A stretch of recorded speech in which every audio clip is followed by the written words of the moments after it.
Berapa bulan ini Yunda sudah mulai liburan nih ya. Iya. Dan yang paling menariknya ada liburan nih ke luar negeri. Nah, waktu Yunda mau keluar negeri, itu sulit nggak sih sebetulnya? Dan sebenarnya orang-orang di sana kan sudah turun nih, tingkat vaksinasi juga tinggi. Iya. Tapi mereka lalai nggak sih atau sama baca di Indonesia? Oke. Jadi begini, sebelum saya memutuskan untuk berangkat ke luar negeri,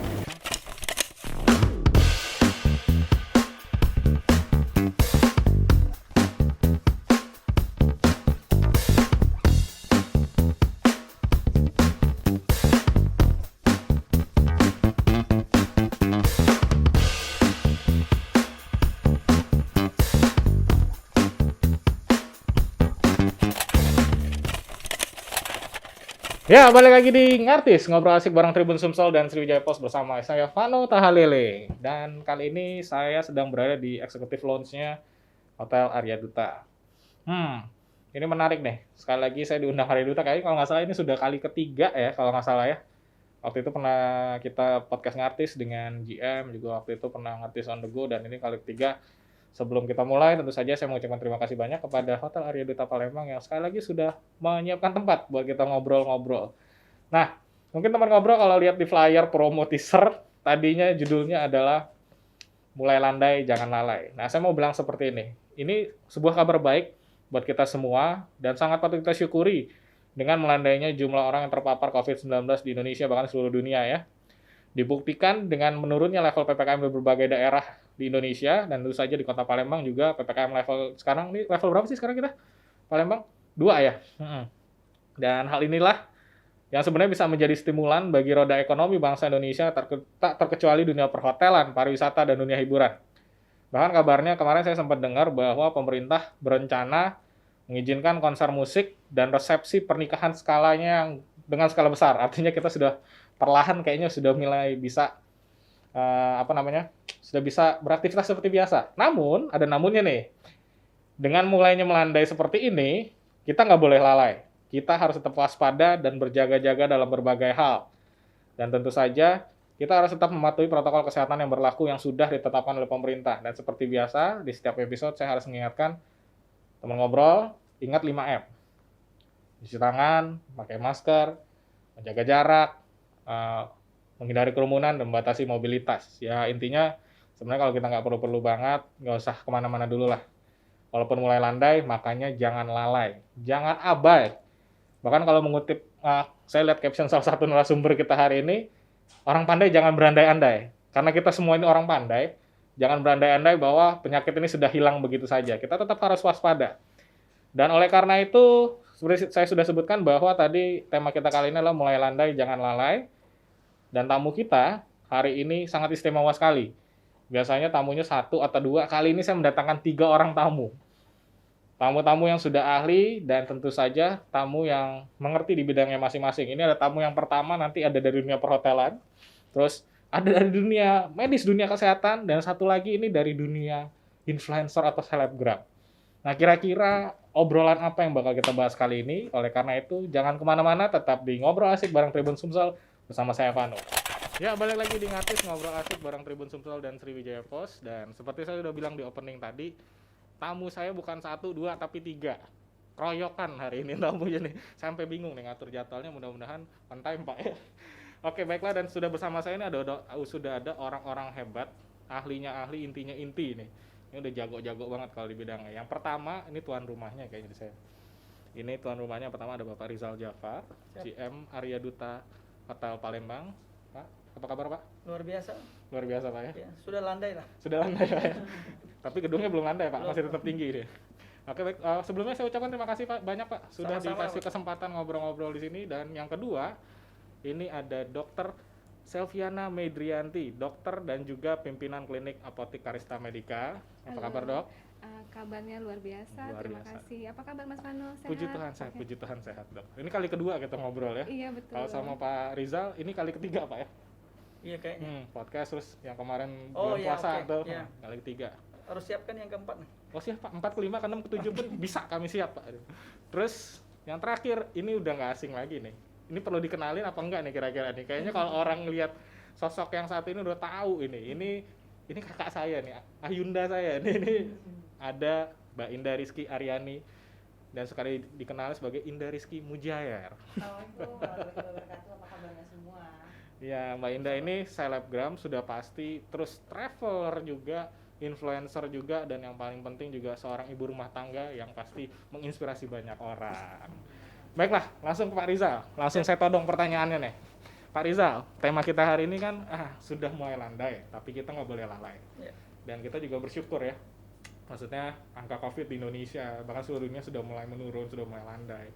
Bahkan PPKM juga levelnya sudah turun. Ini Palembang kalau salah level 2 ya saat ini ya. Dan artinya juga orang beraktivitas sudah lebih leluasa. Dan sebenarnya kan kalau kita ngomongin COVID di awal pandemi, yang terpukul sekali adalah dunia pariwisata, dunia perhotelan. Nah Pak, dengan adanya PPKM yang menurun, terus landainya COVID ini, sudah ada efek yang terasa banget nggak sih Pak di dunia perhotelan Pak? Khususnya di area duta.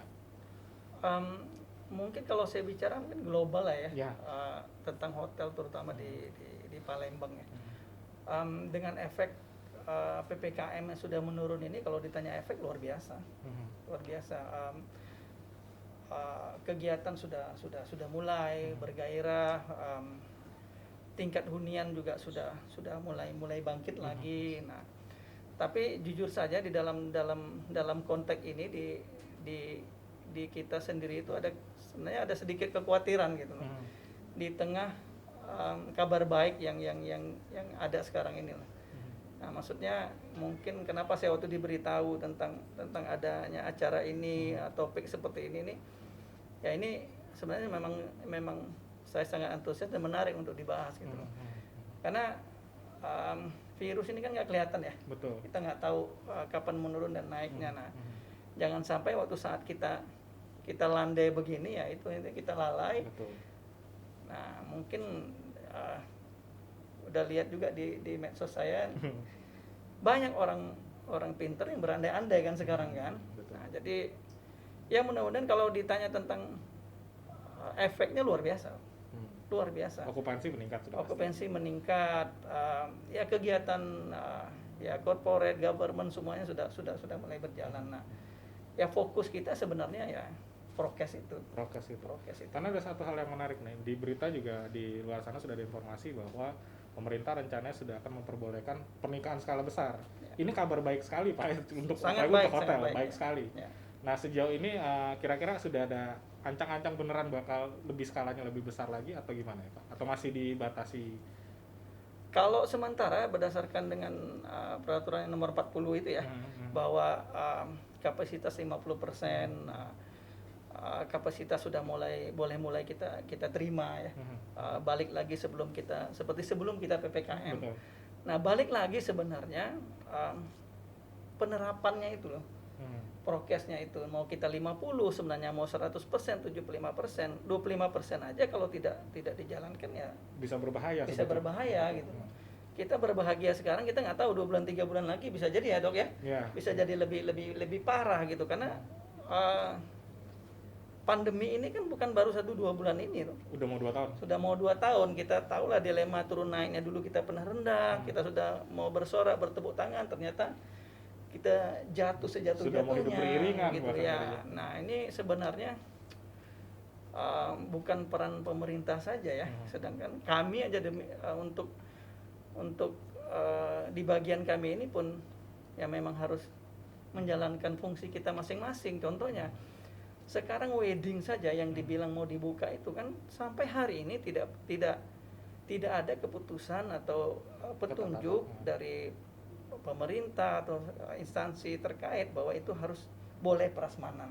Oh, oke. Tidak ada kan sampai hari ini, tetapi ya jujur saja di sebagian tempat yang lain sudah melakukan itu sehingga tamu yang pengen buat kami kan menanyakan yang sama Iya, gitu loh. iya. Pak, ini di sana sudah boleh, ini udah boleh, tapi ya bagian efisiensi kami ya selama ini masih tidak ada ketentuannya secara baku dari pemerintah, kami akan tetap menjalankan Sesuai dengan peraturan sesuai sebelumnya. iya, supaya bahasanya tadi itu kita tidak lalai. Betul. Gitu. Betul. Nah, yang saya khawatir kan begini, udahlah nggak apa-apa, gini-gini lalai, udah mulai wedding kok, gini-gini, sehingga yang dipakai itu ketentuan-ketentuan tuh setengah-setengah aja gitu loh. Iya, Headline-nya aja gitu loh.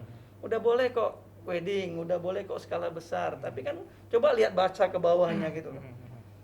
Bahasa ke bawahnya itu dengan prokes yang ketat. Yang ketat itu seperti apa kan sudah jelas juga tuh. Harus dibawa makanannya, harus ini. Iya. Sebenarnya edukasi untuk kedua-duanya, untuk kami sebagai pihak penyelenggara sama yang pengen punya acara gitu loh. Yang punya Kami hajatan, ya. iya, kami juga membuat itu supaya yang punya acara juga sehat. Nah, itu sebenarnya edukasi yang harus kita berikan kepada ya masyarakat atau bisnis-bisnis yang lain lah. Kadang-kadang udah lu udah boleh kok, udah ini ya udah landai kok, aman-aman aja. Bahasanya seperti itu Iya, kan. betul. Dan kita padahal kita menetapkan itu supaya mereka juga aman gitu. Gitu. Untuk kebaikan bersama intinya. Betul, Untuk kalau nggak kebaikan mulai bersama. dari kita yang Siapa punya lagi? acara siapa lagi gitu. Itu saja sih poinnya. Kalau secara efek luar biasa, Pak. Sudah ada peningkatan. Ya, peningkatan banget, Pak. Karena ya memang ya itu di awal kita disebutkan dan podcast sebelumnya juga kita Iya, bahas betul. dunia pariwisata, dunia perhotelan ini mungkin dunia hiburan lah secara Iya. secara garis besarnya.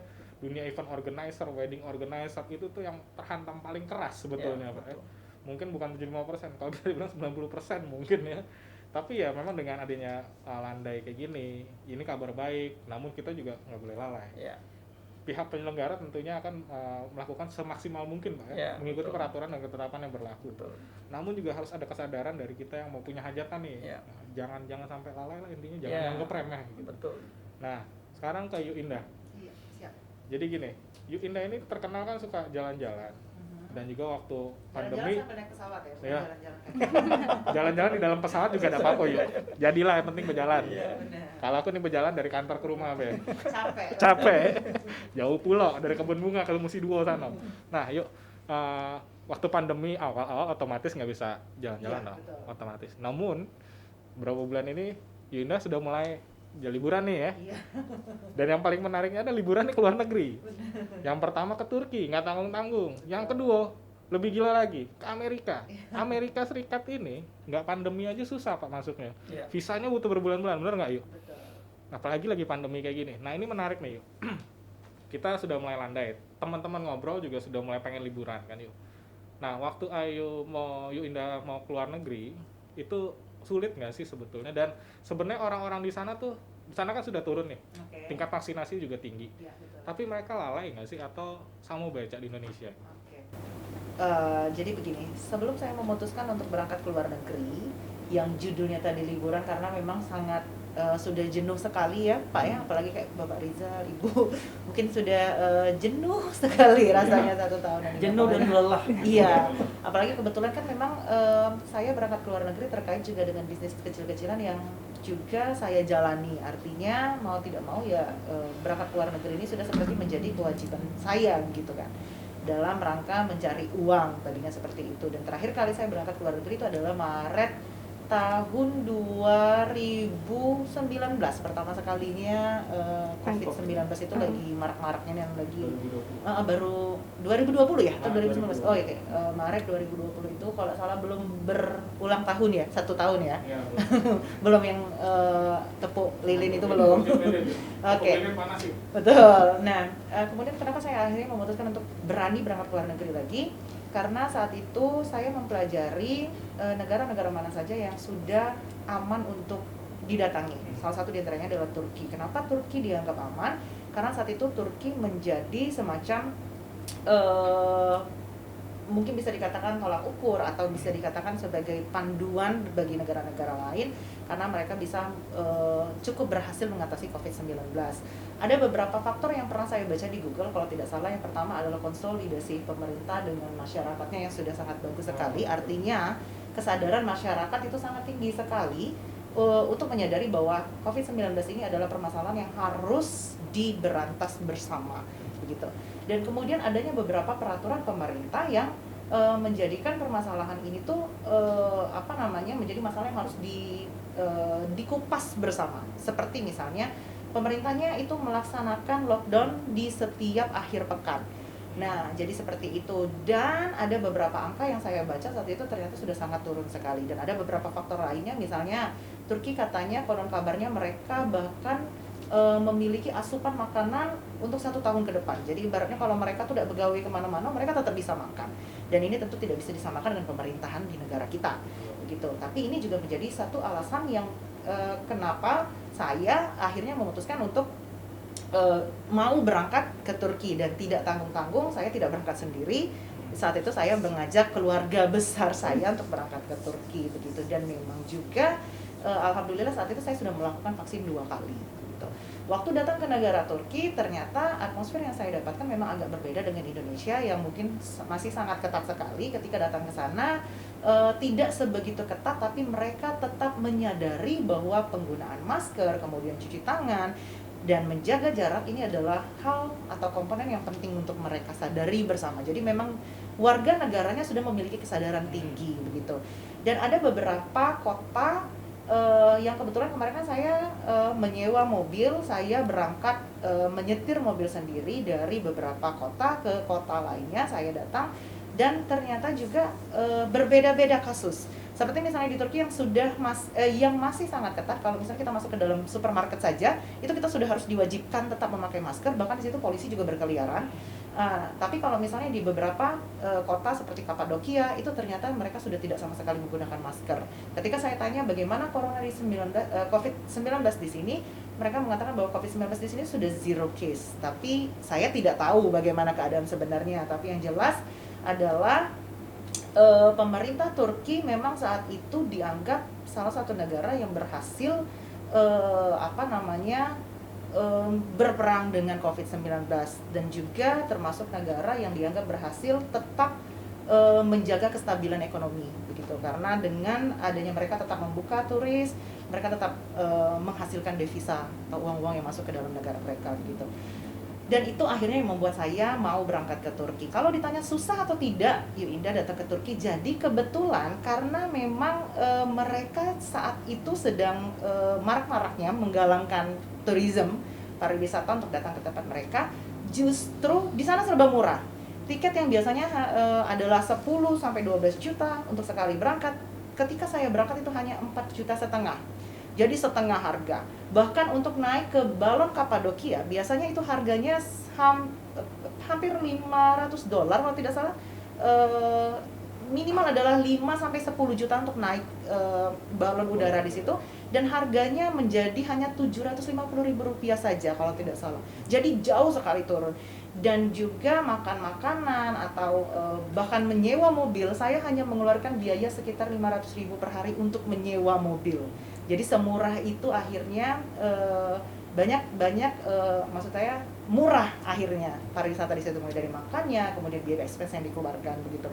Dan ini membuat saya merasa oke, saya pengen liburan hemat gitu loh. Jadi yang mungkin harusnya kalau zaman dulu tur membuka wisata ke sana harus mengeluarkan biaya sekitar 20 sampai 25 juta, sekarang mereka membuka tur ke Turki itu 8 juta saja sudah kita bisa berangkat ke Turki gitu. Itu yang luar biasa sekali kan. Dan tetap harus senantiasa menjaga protokol kesehatan, karena ketika berangkat ke Turki ada selebgram hebat yang saat itu kebetulan barengan sama saya. Saat itu dia justru kena COVID-19 waktu itu, dan ini benar-benar menjadi membuat kondisi cukup mencekam. Pulanglah ke Indonesia, dan saat itu adalah bulan Juni 2021, dan berseiring dengan waktu Juni, Juli, Agustus, September, ini 3 bulan kemudian tepatnya saya baru pulang dari Amerika. Ini Pak, maaf nggak bawa oleh-oleh ya Pak ya. Next trip. Karena Bapak nggak kasih saya uang jajan kemarin. Tapi aku ada ya. Jadi kemarin saya berangkat ke Amerika. Kalau ditanya bagaimana sih Mbak kok bisa berangkat ke Amerika, sementara ketika normal saja berangkat ke Amerika itu susah. Sebenarnya tidak susah untuk orang yang sudah memiliki visa, begitu. Tapi memang berangkat ke Amerika harga tiketnya itu tetap normal bahkan mahal, karena pemerintah ya Amerika itu adalah negara liberal. Kalau galak datang payo, tidak ada sudah, begitu. Nah, atmosfer yang berbeda sekali saya rasakan di Amerika ini. Kalau di Turki ada perasaan takut oleh warga negaranya sehingga mereka tetap melaksanakan prokes seperti biasa. Kalau di Amerika justru sebaliknya. Jadi kalau di Amerika tuh mau pakai masker silakan, tidak masalah, begitu. Jadi mereka bebas sekali melaksanakan memakai masker. Dan saat itu kebetulan saya agak ragu datang ke Amerika, karena yang diberitakan di media massa adalah Amerika melonjak sangat tinggi sekali, dan sesungguhnya ini benar. Kenapa benar? Ada beberapa negara bagian, saya lupa semacam Florida, ada beberapa negara bagian yang lainnya itu warganya tidak percaya dengan vaksin sehingga mereka tidak melakukan vaksin. Tapi untuk beberapa negara besar yang warganya cenderung memahami bahwa vaksin ini adalah sesuatu hal yang penting, maka di negara tersebut, di negara bagian tersebut, COVID-nya alhamdulillah semuanya berjalan dengan baik, tidak seburuk atau tidak separah yang lain. Dan kebetulan kemarin saya berada di New York, saya berangkat ke New York. Di sana mereka benar-benar memiliki kebebasan untuk memakai atau tidak. Kalau misalnya mau pakai silakan, kalau tidak pun silakan. Termasuk juga vaksin.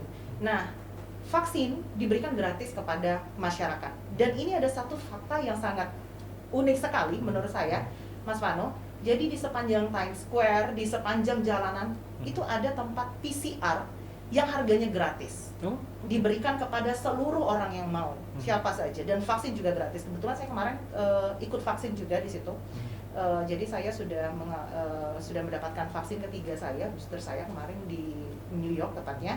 Dan itu bisa didapatkan secara mudah sekali tanpa rasa sakit sama sekali. Gitu. Dan bahkan ketika melakukan tes PCR itu nggak ada rasa sama sekali, Mas Panu. Ketagihan malah, kelemahan. Minta tolong dicucuk agak dalam dikit. Iya. Itu sampai keluar mata baru bersih. Gitu kan. Berbeda sekali ketika di sini pecah masuk ulang kerongkongan, Mas Panu. Nah, tapi kalau di Amerika tuh, kalau yang saya dengar dari Dokter Taufik kalau tidak salah memang saya nggak tahu, mungkin dokter yang lebih kompeten untuk menjawabnya. Ternyata alatnya berbeda kalau tidak salah. Dan di sana tidak juga bisa dilakukan tes itu yang secara cepat. Kalau di kita kan tes vaksin itu bisa dilakukan secara cepat. Mereka di situ minimal adalah 12 jam hasilnya datang karena mereka memang benar-benar menggunakan alat yang katanya FBI approved. Jadi yang benar-benar sesuai dengan standar teknologi Amerika. Jadi nggak bisa tuh yang seperti di kita tuh 8 jam ada kan kalau tidak salah hasilnya segera. 6 jam aja. 6 jam saja ada. Nah, di situ ternyata tidak, dan bahkan tidak ada sama sekali yang namanya korek hidung kanan kiri, pakai di tenggorokan atau apa, sangat benar-benar mereka santai menghadapinya. Bahkan di Times Square atau di tempat-tempat lain itu cenderung warganya tidak mau melakukan PCR. Jadi mereka benar-benar yang seperti berteman dengan corona. Bahkan di Times Square itu sudah ramai sekali. Penggiat seni di situ datang semua. Gitu. Jadi berdasarkan pengalaman saya di negara-negara lain itu sangat tergantung sekali dengan mungkin budaya atau habit masyarakat tersebut gitu loh. Seperti Amerika ada beberapa orang yang memang sudah pintar menghadapi corona ini. Dan saya tanyakan kepada saudara saya yang kebetulan tinggal di Amerika, bule di sana, saya tanya sama mereka, apakah kamu percaya dengan corona? Saya percaya, saya sudah pernah corona. Terus kenapa kamu kesini tidak pakai masker? Kenapa kamu tidak mau vaksin? Jawabannya adalah herd immunity katanya sudah terbentuk, ibarat kata seperti itu. Ya sekarang kita memang sakit, tapi mau bagaimana lagi?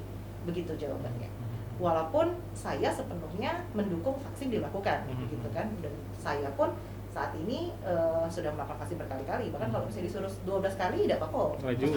Laju juga gitu loh. Jadi seperti itu kondisinya. Dan yang fakta satu lagi adalah ketika saya berangkat ke Amerika, sampainya di Amerika itu saya tidak sama sekali ditanya-tanya masalah COVID. Tidak sama sekali kita harus melakukan yang namanya karantina. Tidak sama sekali mereka bertanya apakah kamu sudah melakukan PCR atau belum gitu. Tidak ada sama sekali. Tapi memang ketika pulang ke Indonesia, saya harus membawa data yang akurat bahwa saya sudah selesai vaksin, sudah PCR, bahkan ketika karantina 8 hari itu 2 kali melakukan PCR tambahan. Oh, jadi waktu pulang dari luar negeri tetap di negara luar tergantung pemerintahnya sebetulnya ya. Betul. Punya peraturan yang berbeda-beda. Turki Betul. Berbeda, Amerika berbeda. Tapi Turki pun sebenarnya sudah tidak bertanya lagi. Jadi ketika itu semacam persyaratan terbang keluar Indonesia.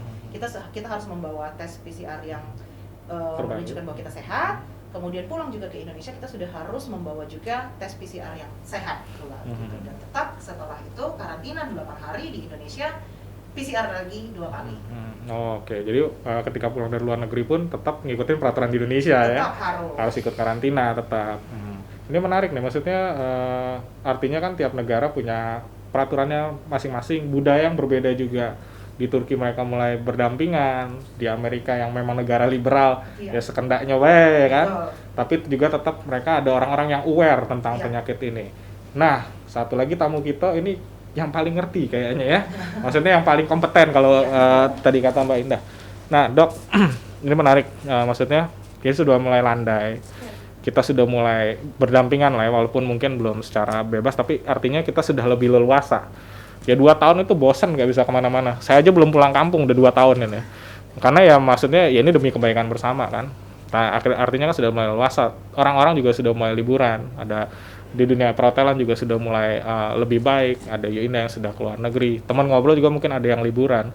Nah dok, kalau menurut dokter sendiri, yang paling baik tuh kalau liburan apa saja sih yang perlu dipersiapkan? Vaksinasi kah, terus vitamin atau yang lain? Mungkin dokter yang lebih kompeten, yang bisa lebih ngerti, jelasin buat teman ngobrol. Silakan dokter. Ya, terima kasih Mas Vano. Jadi pada saat kita mau pergi ke suatu tempat gitu ya, memang sebenarnya mengurangi mobilitas itu kan adalah suatu keharusan sebenarnya, protokol kesehatan yang diwajibkan. Salah satu dari 5M itu ya adalah mengurangi mobilitas. Jadi mengurangi pergi-pergi keluar kota, pergi-pergi dari rumah gitu ya, pergi-pergi liburan, harusnya sebenarnya masih harus dikurangi. Tetapi kalau misalnya memang kita mau tidak mau gitu ya, harus dinas keluar kota mungkin, atau misalnya memang ada seperti Mbak Indah kan ada pekerjaan gitu ya, sekalian liburan sekalian bekerja gitu. Satu hal yang kita perlu tanamkan itu tadi, protokol kesehatan harus tetap jalan walaupun udah landai, tapi tetap harus yang 5M itu harus tetap kita harus kita patuhi gitu. Syarat-syaratnya seperti yang sekarang ini ya, kalau misalnya kita pergi kan harus udah vaksin ya, udah vaksin, kemudian juga harus udah lulus testing kayak PCR atau antigen di kota-kota tertentu. Dan yang wajib kita ketika kita misalnya nih kita mau pergi keluar kota, yang paling pertama sebenarnya kita aman nggak sih tempat menginap ya? Nah, kita riset dulu nih tempat menginap itu aman nggak sih buat kita gitu ya? Hotel atau tempat kita menginap ini, staycation ini, apakah sudah standar, sesuai dengan standar atau gimana ya? Dan salah satunya seperti Arya Duta nih, keren ya, udah dari awal kita masuk tuh prokesnya tuh sangat-sangat ketat gitu, dan itu luar biasa. Nah, kalau kita pergi keluar kota atau kita harus liburan, yang harus punya adalah yang pasti memakai masker ya. Kita harus banyak bawa masker. Kemudian bawa hand sanitizer sendiri. Walaupun memang di setiap tempat kayak di Hotel Arya Duta tuh dari awal di bawah tuh sudah ada tempat cuci tangan gitu ya, udah lengkap lah gitu. Hand sanitizer di mana-mana gitu ya, di tempat di setiap ruangan. Tapi kita perlu punya sendiri. Kemudian kalau perlu face shield ya. Face shield, kemudian itu tadi, dan patuhi protokol kesehatan. Ya artinya sebenarnya untuk liburan aman kali ya bahasanya kayak gitu, tetap harus patuhi dengan peraturan yang sudah ada. Betul. Gitu ya, dan tentu siapin alat kebersihan juga. Walaupun sudah disediakan tempat hiburan atau tempat wisata, lebih baik juga kita siapkan sendiri dok ya. Berarti memang sebenarnya baiknya adalah sebelum liburan tuh kita harus riset dulu dok ya, benar ya dok? Betul, kita harus survei dulu begitu ya Mbak Indah ya. Mbak Indah juga kan sebelum pergi harus tempat kita nginep di sana juga kita harus riset dulu. Bahkan saya membawa hand sanitizer kalau tidak salah 5 kilo. Betul. Jadi saya beli yang 1 dirijen 1 liter 1 kilo berarti ya. Iya. Nah, saya bawa 5 dirijen itu, walaupun akhirnya saya buang. Maksudnya tidak semuanya terpakai ternyata kan ya. Kemarin rencananya saya mau mandikan itu mas. Basuh ya, turun dari pesawat atau basuh. Biar steril ya. Benar. Karena kita tidak tahu apakah mereka memang menggunakan hand sanitizer yang bagus, yang baik. Jadi kemarin saya memang membawa dan melakukan apa yang dokter bilang. Ya ini menarik, kalau di Indonesia kan ada CHSE Pak ya. Nah, CHSE itu masih benar-benar memperhatikan kebersihannya, terus kesehatannya juga seperti apa. Terus S-nya apa? Safety Pak, keamanan ya. Iya. Safety, terus lingkungannya harus bersih. Dan kitanya juga harus sadar sih sebetulnya, di luar negeri orang-orang sudah mulai sadar bahwa ini harus dihadapi bersama, bukan tugas 1-2 orang tapi tugas kita bersama. Terus juga kita ini harus tetap waspada. Kita belum tahu nih COVID ini kapan selesainya, tapi dengan keadaan-keadaan kayak gini ya memang kita harus tetap optimis, jangan pesimis terus. 2 tahun bosan juga sih, belum pulang kampung, udah kangen saya ketemu mama ini. Liburan di sini aja, ke PS, ke PIM, di situ doang. Jadi buat teman ngobrol, ini pembicaraan yang menarik sekali ya. Artinya juga dengan melandainya COVID, terus PPKM juga sudah mulai ringan, kita sudah mulai beraktivitas leluasa, tapi bukan artinya kita bisa semena-mena.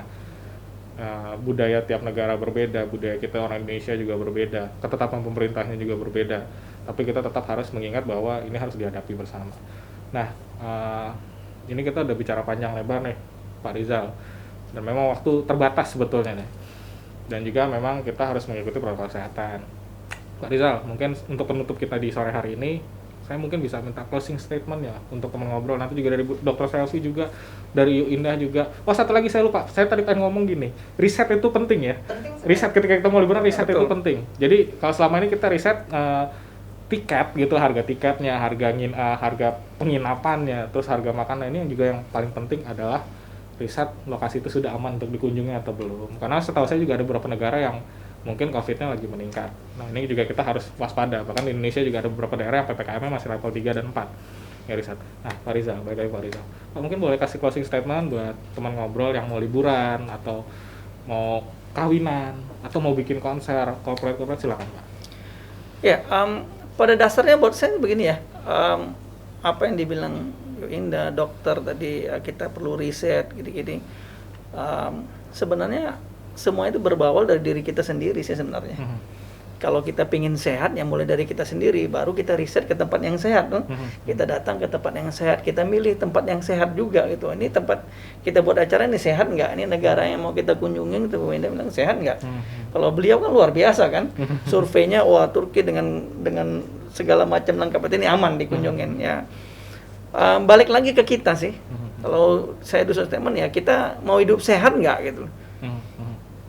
Kita mau ke tempat yang sehat nggak? Kita mau menjalani sesuatu yang sehat, membuat kegiatan yang sehat nggak?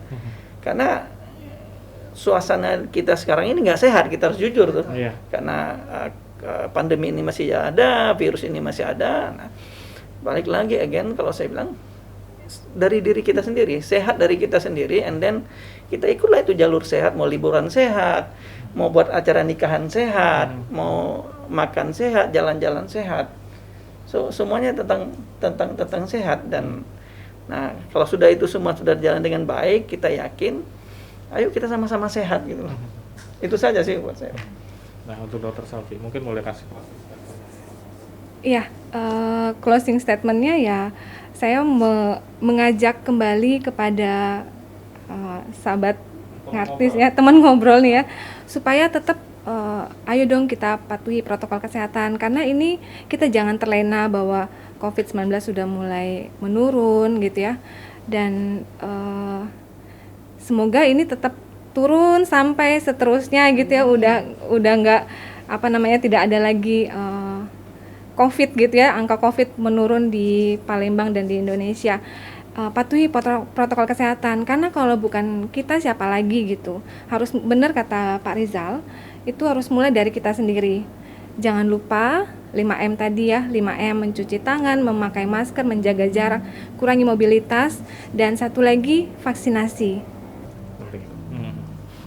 Vaksinasi, dan ini kalau dari Dr. Selvi, jangan terlena, itu yang paling penting, jangan terlena. Nah, yang terakhir untuk Indah, mungkin boleh kasih pesan-pesan buat teman ngobrol. Agak panjang ini, boleh 5 halaman? 3 hari juga tidak apa-apa. Kaki kami balik ini. Tapi saya sangat setuju sekali dengan pernyataan Pak Rizal tadi, bahwa sehat itu dimulai dari diri kita sendiri. Jadi kita sudah tidak bisa lagi menahan apa yang ada di luar sana. Ibarat kata kita ini sekarang sudah ada di dunia hitam dan kelam. Begitu. Satu-satunya cara adalah bagaimana caranya kita melindungi diri kita untuk tetap sehat, berpikiran sehat, mengkonsumsi makanan-makanan bergizi, jaga daya tahan tubuh, begitu. Dan yang kedua adalah closing statement yang ingin saya sampaikan sebagai katakanlah influencer seperti itu.